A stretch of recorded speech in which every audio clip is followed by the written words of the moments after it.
Hello, our friends, Evolutionary Energy Arts family. Hello there. Welcome back, everybody. So, guys, before we get going, just want to ask everybody to subscribe. Check to see if you are subscribed. And as much as you can to share.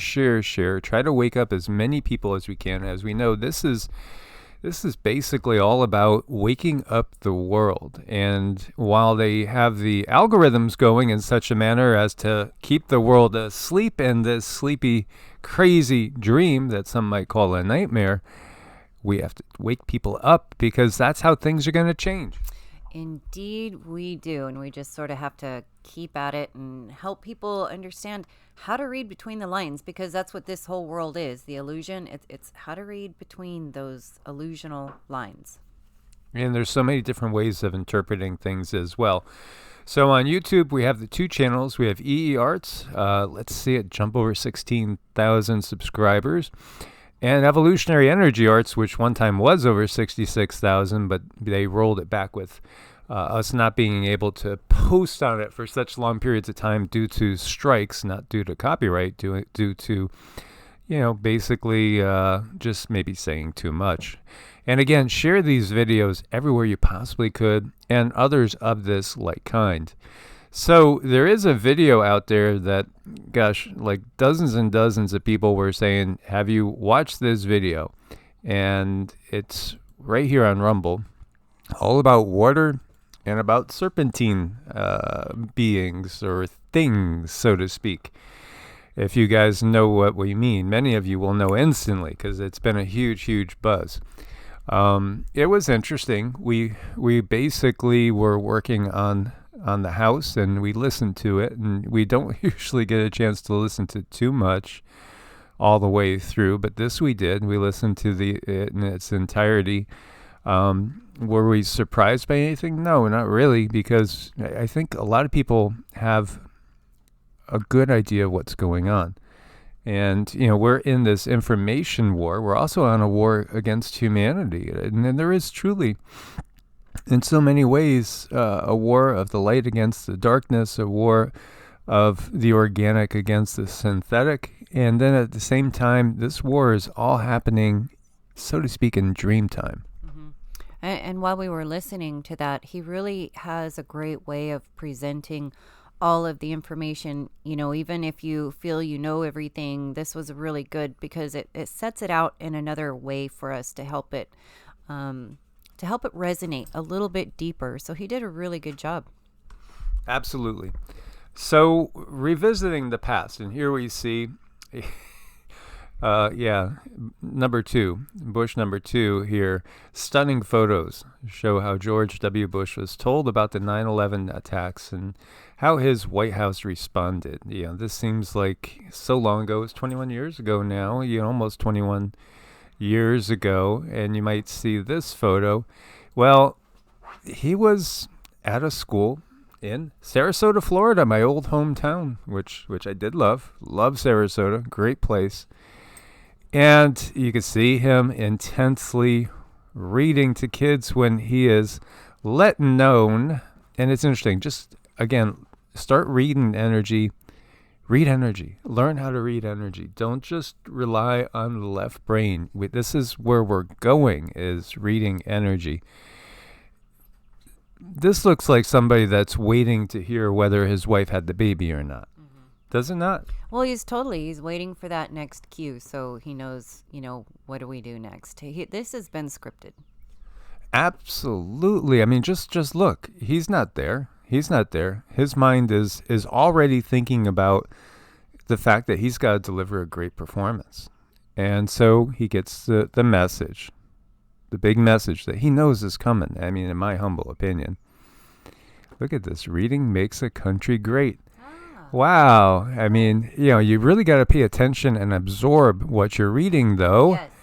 Wait a minute. She's got the book, and he's got, and this is not, what? Well, maybe he just has a little trouble. He's probably trying to figure out why the letters look different in his book than her book. Yeah. Well, yeah, it's pretty interesting. AME. Yeah. Upside down. Yeah. I mean, and you know what?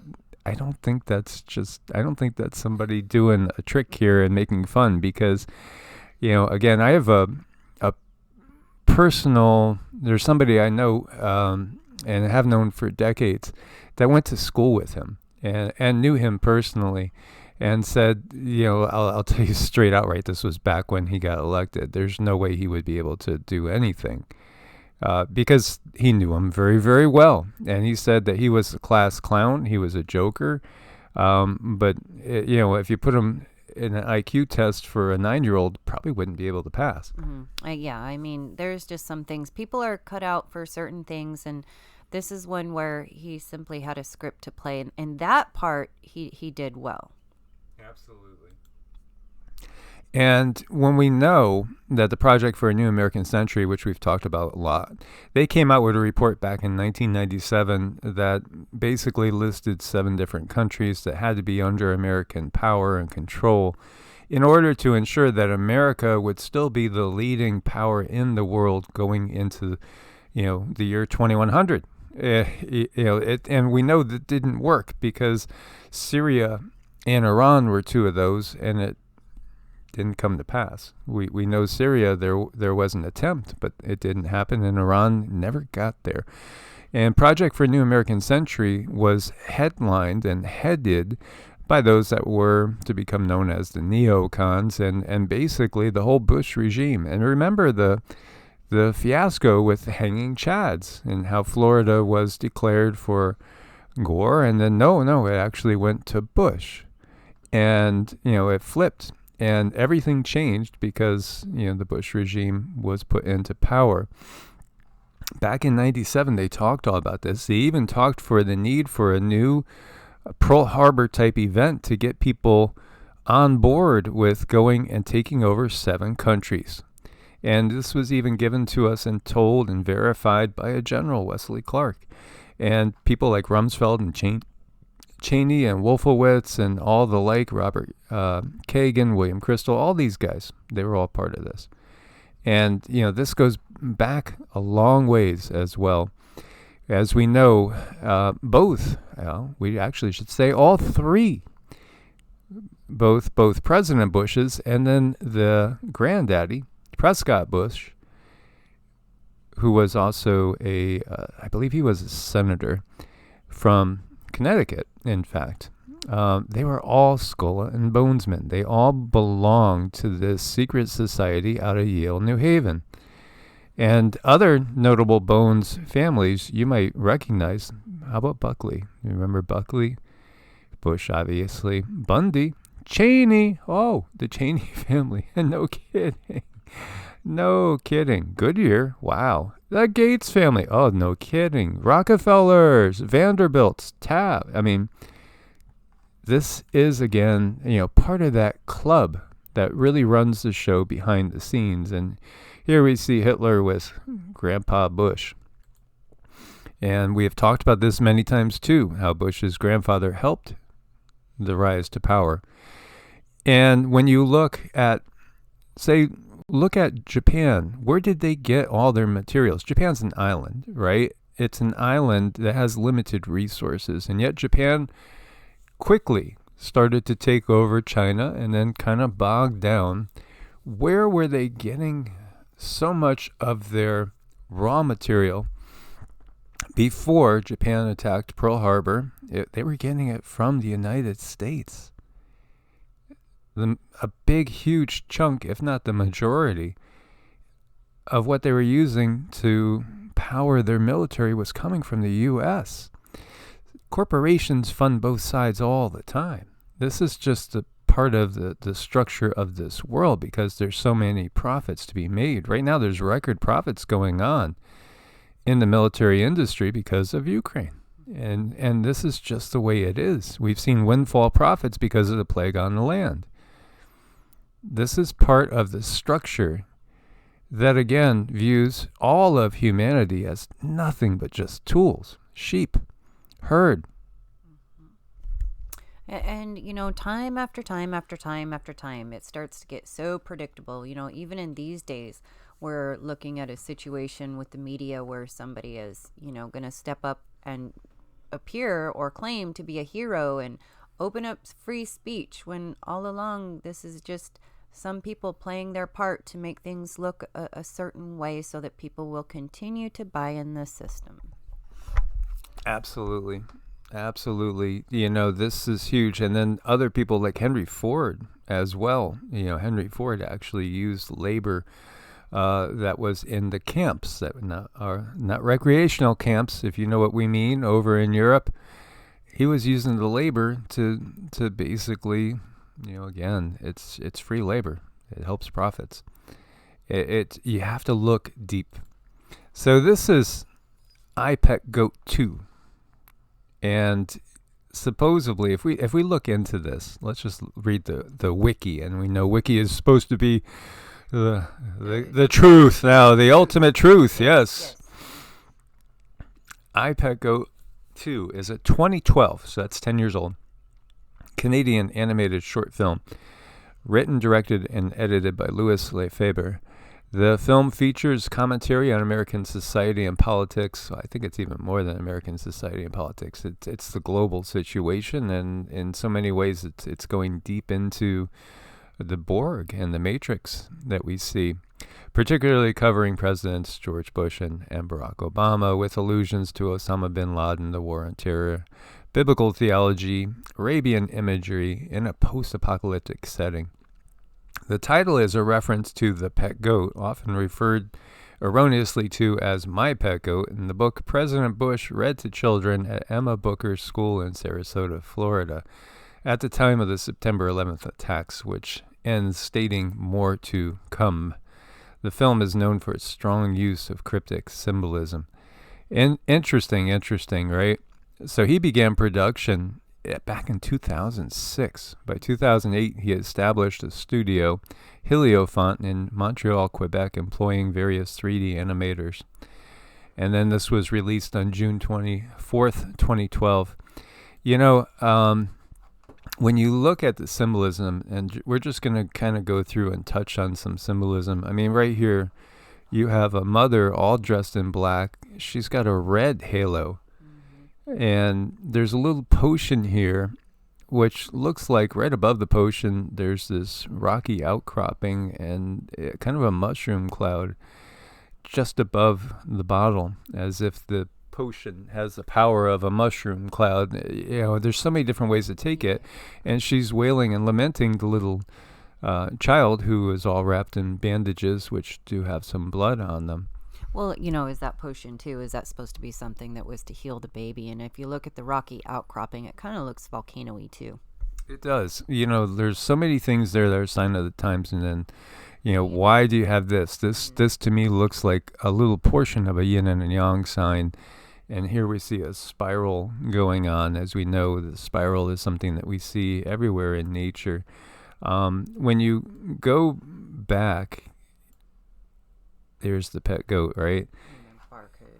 Yeah, and the human, with a little stick figure here walking his dog. Yeah, the barcode right on the third eye. Yeah, The third eye. On the forehead. And then, of course, the whole goat thing, and Baphomet. I mean, there's so many different ways. And again, some people will tell you, and this is what we got to kind of get a little bit beyond, is they'll tell you, well, this is the way you interpret it because that's what somebody said, and they listen to that one person, and they're going to go with it.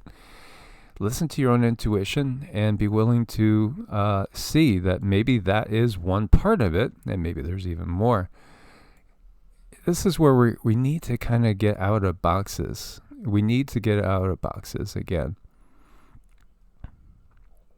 And just look at things and see what impressions hit us, and be willing to adapt, be willing to discard, be willing to add to whatever it is that you've gotten out of things in the past. And so this is kind of a cute thing. It's a take, I think, on the president when he was at the school and everything. Oh, they're playing hangman. Do you remember that? Why would we even play hangman as kids? I know. Why would we even program that into kids? What about all those grim fairy tales? They were pretty damn grim too, that we're programming into kids. Well, and as I look at this, it's just, this is very spellbinding. Whatever it is, we've all watched it, and I think we've got to have a way to kind of erase it in our mind, because it's spellbinding. This is the black magic. This is what they do. Absolutely. And, for one, he's got the dunce cap on. I think that is very, very fitting. When we look over at the hangman, look at the word EVO. Is an allusion to evolution and how things are evolving. There's a lot of depth to this. There is a lot of depth. And then we look at the eyes, with the checkerboard, talks about the Masons and stuff like that. Yeah, we see the checkerboard in the eyes. There's a lot of different ways of interpreting his eyebrows even. I mean, you could go into everything. Are these clouds? Are these tsunamis? Is it, there's so many different things. Surprise. Yes, see, it is going to be evolution. And there's naughtiness up at the top of the board as well.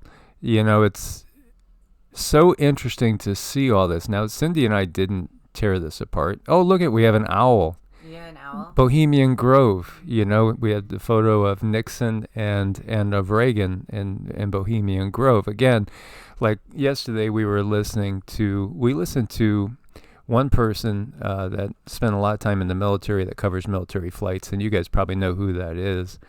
I've been watching him more just to get his take and stuff because, again, I think there's a lot of people out there that think they're out of the box, but they're still in the box. And even Cindy and I might still have a box to get out of. We recognize that. That's part of what this whole Great Awakening is. It is, and I mean, this just speaks so much to evolution because even at the top of the board, you have that, man upright walking and stuff.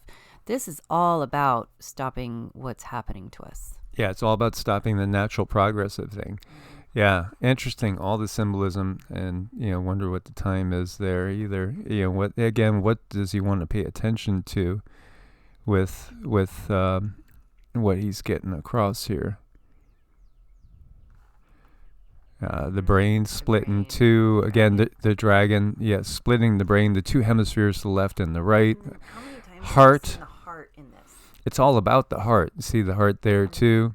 It's all about evolution. It's all about the heart. Why is the house on fire? Why is there a shark? And we got snowflakes coming down. F equals what? Yeah,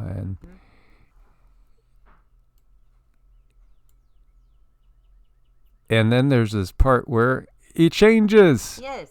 He changes. He goes from Bush to Obama, and nothing really changes. Nothing changes, even though it was two sides of the spectrum. So what continues to happen even after Obama, after the next one, it's like still more and more laws keep getting put into place, almost like a Trojan horse type situation. Yeah, and laughing away because they know that they're playing humanity. Yes. Well, the two halves split. That again can be an allusion to splitting the yin and the yang, the divine feminine, divine masculine. There's more of that in here too. Again, if we just take the view that everything we see is just a leftist plot, they each have their part to play. Just as the Bushes had their part to play, Obama had his part to play, Clinton's had their part to play. It goes back. Reagan had his part to play. It just keeps going back. And we see the little girl with the apple. Is this an allusion to Adam and Eve? And I can't believe people still to this day can think there was a literal Adam and Eve and a literal Eve that gave Adam an apple and he ate it, and that's why everything is the way it is. It boggles the mind to think that people think it's that simple. Mm-hmm. The symbology in this thing. And then if you look in the back, that has a white rabbit. And I know people who follow a certain letter, it's always saying, follow the white rabbit, so it's just full of stuff. Well, they know what we want. We want hope. Yeah. We want hope. We need, we want, again, people have this natural inclination. They want a quote unquote savior. But we are the ones we've been waiting for. It's up to us to awaken. It's up to us to awaken and change things. Us. If they constantly have us looking for somebody else to do it, we'll never do it. That's the bottom line. There's that checkerboard. There's the apple again. Oh, the lotus. And then the lotus blossoms again because it's consciousness. Mm-hmm. They have you afraid of Kundalini. They've made you terrified of snakes, and there is, some things that you have to be very careful of when it comes to snakes. As we know, snakes, some of them can be poisonous. Some of them can have venom, right, that can be toxic and can poison us. And there's all these wild scenes in this. Very dramatic, very dark, very scary. I think I can see that it can terrify people, and we see like a little fetus there starting. And we got the big eye, but it's very reptilian-ish. Look at the scales all over. We're getting to a point, and again, you got reference to the third eye. That's very curious. Now, here you see this snake character with like a TV, and yet there's this face with, viperish, venomish, vampire-ish jinn. Yes. Jinn. Yes. And that's what we made a video about a while ago, about the jinn being almost like the underlying makeup, having to feed the jinn. That's the network of this whole system. It's keeping these guys happy and fed. Absolutely. And again, they use the media, they use TV, they use technology, they use Wi-Fi, they use your smartphone. It was interesting this year, like filing taxes, you got to do it through your smartphone. They're going to be doing facial ID as well. And by the way, record taxes that they have brought in this year as well. It's the same thing every year. And again, also, one of the first things that number 46 did was double the size of the IRS. So here is where we get to some interesting symbology.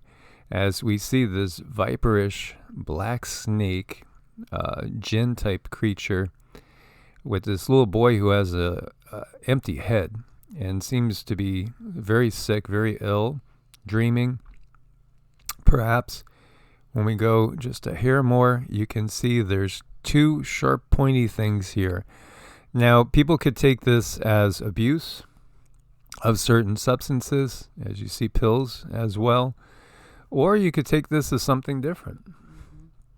There's two. There had to be two for something that we have had as a very, very big topic upon this globe since 2019.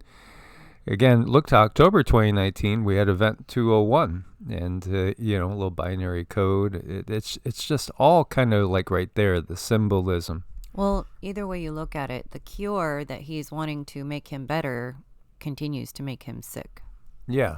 And again, it's the snake, which can be toxic through technology. And even the snakes, look at him. It's very Draco-reptilian. It's pretty obvious again. And it's interesting too, in his eyes at one point, see him laughing. Then we get to the next part. Stock market plunge, dollar at Standard & Poor war. So, of course, right now we're looking at the economic collapse and everything that's going on with the war and how the war is going to trigger that. And, of course, we had the snake symbology.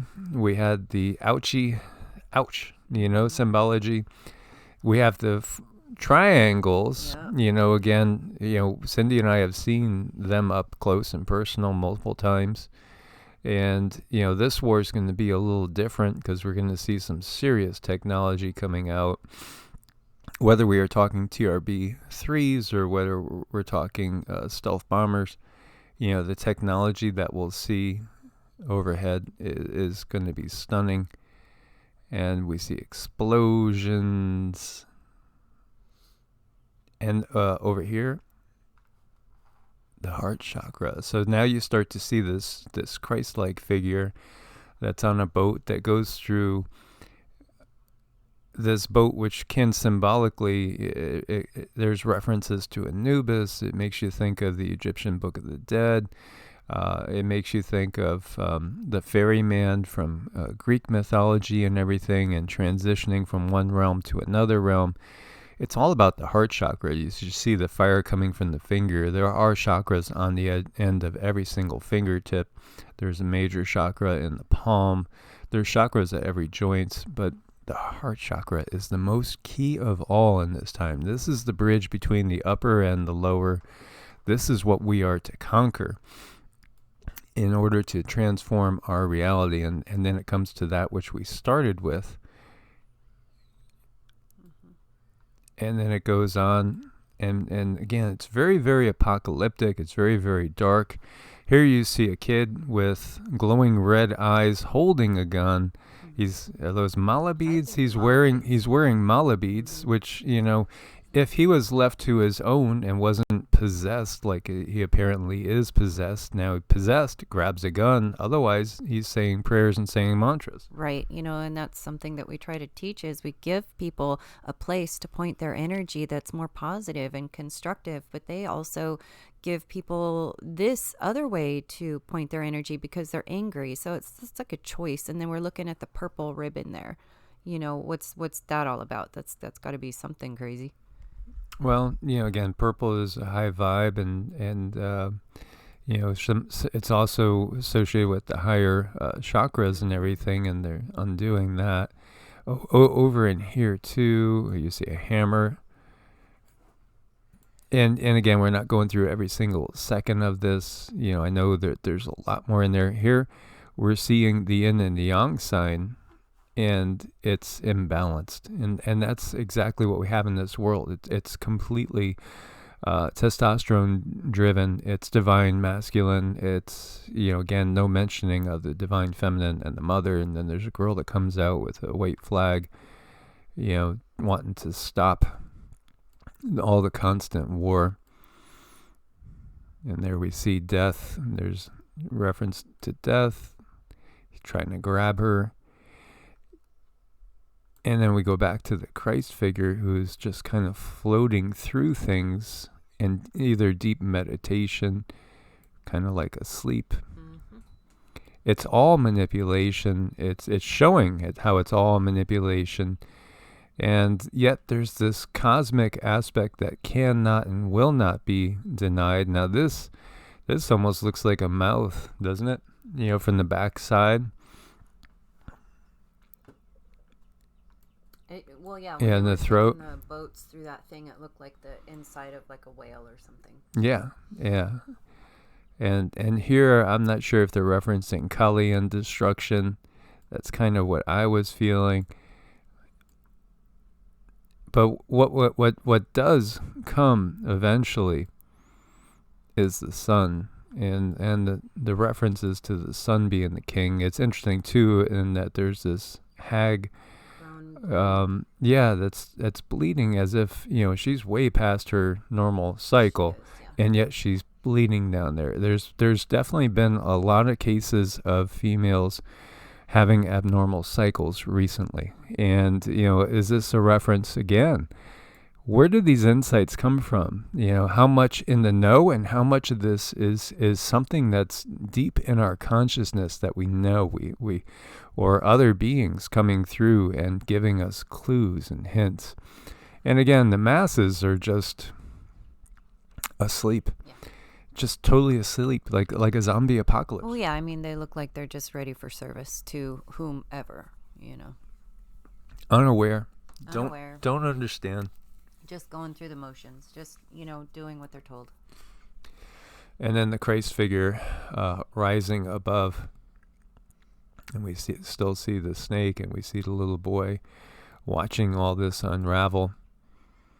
And then a reference to the moon and whirling dervishes.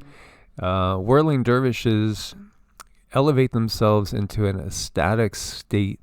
They are able to separate themselves from the body and elevate their consciousness by spinning.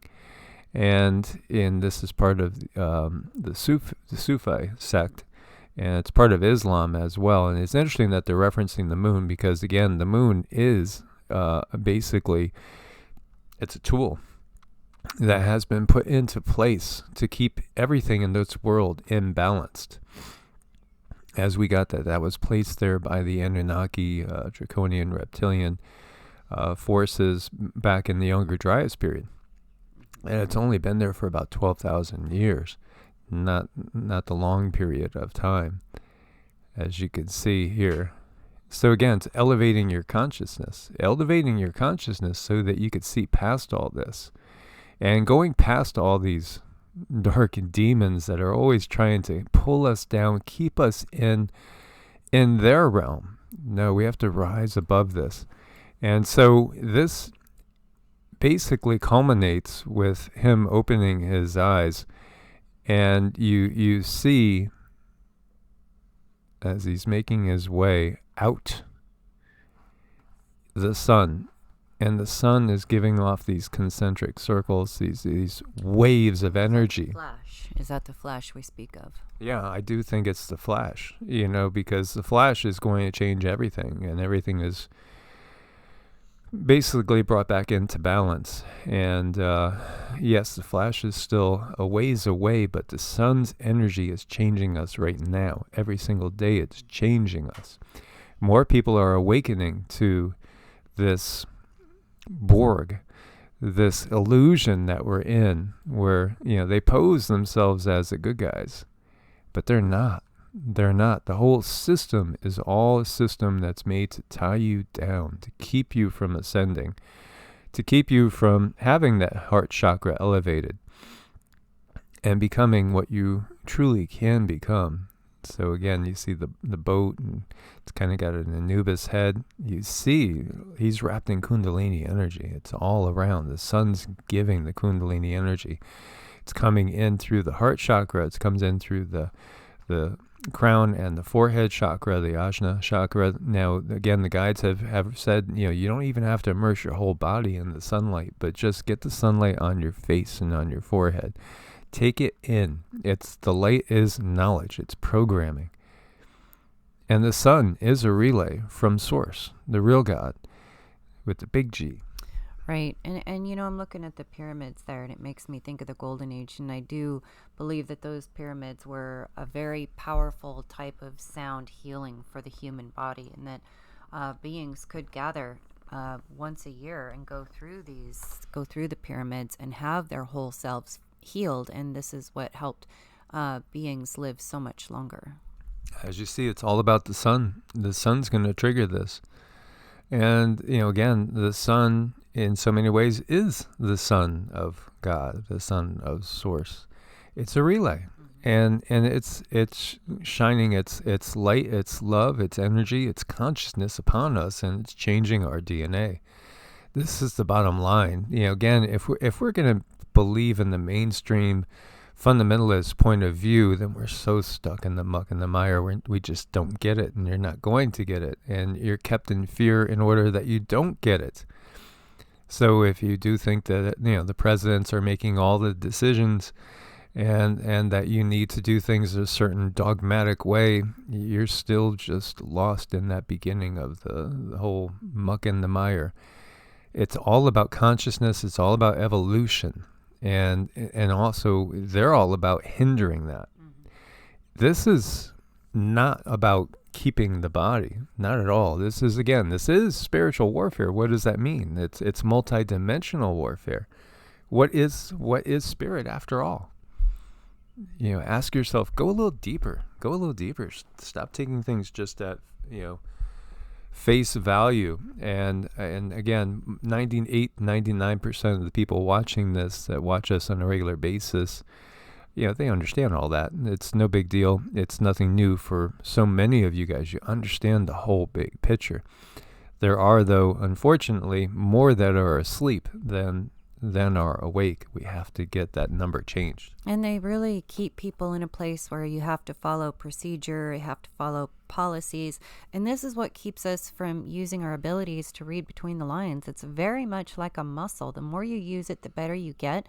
But we're put in a place where if we're supposed to use other people's policies, other people's procedures, and we're only exercising the muscles that the controllers want us to exercise. And a lot of times, if we step out of the box and we use our intuition, and we use our heart chakras, there's some kind of there's some kind of repercussion for that. So it's like we have to put ourselves in a safe space where we can use these abilities and strengthen them and heal ourselves.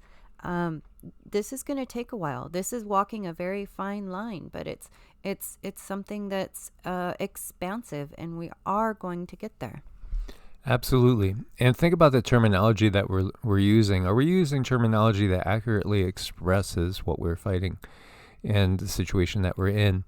When somebody then goes to terms like the deep state, right? And Cindy just rolled her eyes because it does the same thing to me.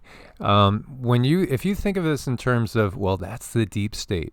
That's the government inside the government that's trying to lead us astray into a one world order. The one world order has existed for thousands of years. It's already here. It's not like it's coming. It's already here. It's been here the whole time. If we're thinking in terms of deep state, as within a state within a country, it's much bigger than that. This is bigger than a state. This is bigger than individual nations. This is bigger than the earth and a world. This is much bigger. What we are talking about is a battle that affects different solar systems, different star systems, different densities. This battle is raging on 3D, on 4D, and we don't even know how high up it goes or how low it goes. This is a battle of consciousness itself. This is something that's much more expansive than just one shadowy cabal within a particular country designated by certain borders. And it goes way beyond concepts like democracy and communism and fascism and socialism and nihilism and all these things. It's way beyond this. This is all about really individual ability to decide your own way. This is about assimilation or maintaining sovereignty. Will you be assimilated? Will you conform? Just think about it. If the forces are asking you, no, there's only one way. Anytime you hear no, there's only one way, that's something that's working towards confining and restricting and taking away your own ability to be your own unique person. So anytime there's anything that pops up dogmatically that tells you there's only one way, that's it. Mm-hmm. That's part of the Borg. And they've got it set up in so many different ways. They got it set up politically. They have it set up religiously, economically, medically. Hey, if you say anything that goes against the big official voices of the medical system, you're gone. That's medical misinformation. This is one of the things that gets videos taken down left and right. It's part of that's one of their most cherished ways of controlling us, and that goes way back to over here, when we're talking about that. And you get people that say, I didn't feel anything. I can't sense energy. I never feel tingling, vibrating. I don't feel heat coming from my palms. I don't feel pulsation coming from my foot chakras. I can't sense anything. Well, one of the main reasons why you wouldn't is because of what's on the ground right there. Because the purpose of those things, well, sure, it might take a headache away, but it's going to take a lot more away than that. Mm-hmm. Right. So, these times, it's so I can't express hard enough how important it is to heal your traumas, heal the childhood traumas, heal whatever traumas you have gone to, process those emotions, because when they get stuck in the body and they get bottled up, this is where the disease really comes from. But if we are processing emotions and sitting with things that might have happened with us until we can kind of acknowledge and reason with it, or even just write it down. If there's something you're trying to process, write it down, and then you close that book, and then it has been processed, it's gone through you, and you can move on and heal from that. But a whole purpose of trauma is to keep us in this state of dis-ease constantly. So that makes us rely on the other systems that they say that is the cure. Yeah, and again, this isn't even a battle for your body. This is truly a war for the soul. It's going to be all about where do you want to vibrate? Where do you want to resonate with? Again, Tesla said, if you want to know the secrets, the big mysteries of the universe, think in terms of energy, frequency, vibration. The 3D body is made to be a temporary thing. Have you ever had one piece of clothing that's going to last from infanthood all the way through adulthood and into old age? No, and it's the same thing with the body. The body is it's a garment. We learned that in the Bhagavad Gita, and it's not a mystery that this is just a garment for consciousness in order to explore one realm of an infinite number of realms. So we are eternal already, and people will say, well, we need a savior. No, you're your own savior. And again, they've worded it in Revelation such that when will the end come? When man says that I am God. Because they can't have that. They want you thinking they are God. They want you restricting your creative ability. They want you giving your source spark, the true source, the true God that's within you. They want that dedicated to them. They don't want you recognizing that you are a co-creator and you can create your own reality. It doesn't have to be what they want for you, and it shouldn't be. Each one of us is a divine, unique spark of source. Very much so. And they have done all kinds of things to siphon our energy from us and use that for themselves. And that's why we have to sit with ourselves, go within, create that spiritual practice so that our energy is ours to use and not to be siphoned off for their purpose. Absolutely. So share your thoughts on all this, guys. We look forward to your comments, if you are able to comment, because we do notice, I have noticed lately, it's like a video will start off on a certain line and then all of a sudden there's no comments. And then I have people that say, I've tried to comment 4 times and I can't. I keep hitting the thumbs up and it keeps giving it a thumbs down. You know, again, this is part of the system that we are in, and they will do anything to keep you entrapped. Anything. Thank you guys for your support on Patreon and also on Ko-Fi. Couldn't do it without the support that we get over there. Use coupon code EEA and get a discount on medicinal foods. These are also people that are part of this family, been part of the family for a long time and totally understand what's going on out there. And so, you know, good people. And do check out evolutionaryenergyarts.com. Learn more about energy work, Vedic charts, if you need to make an appointment. It's evolutionaryenergyarts@gmail.com or EEARTS@protonmail.com. As always, guys, much love, God bless, and namaste. Namaste.